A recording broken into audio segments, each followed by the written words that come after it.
Welcome back guys to our new videos.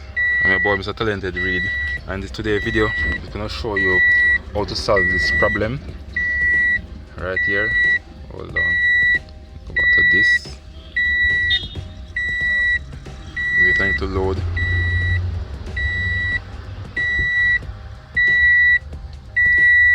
Alright, it show warning, video viewing is not available while driving, so I'm going to show you how to fix that problem. So what you can do, remove the tape, and I see this pink wire right here, it show break.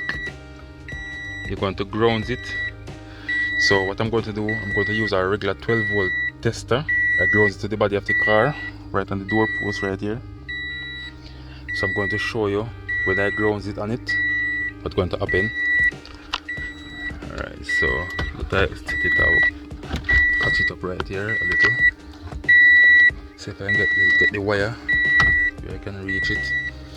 Alright, so now I'm going to take the tip of the tester. I'm going to ground it on it. Alright, so I ground it and now the video playing. See if I have that error. This is how you can fix it. So if I remove it back, I'm gonna go back to the exact warning sign here. So I'm going to ground it again.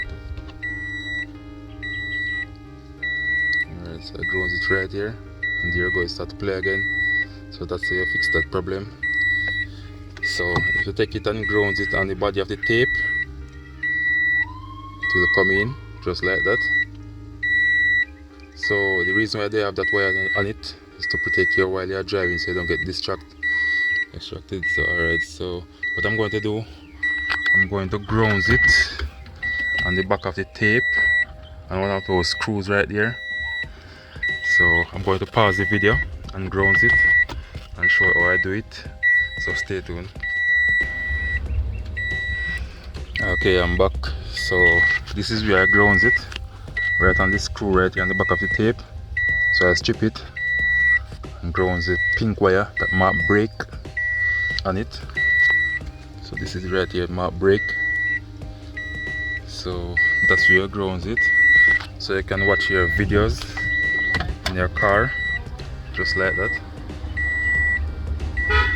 So guys, if you find this video useful, please like, share, comment and subscribe to my YouTube channel. Thank you all for watching. Catch you another time. Bye.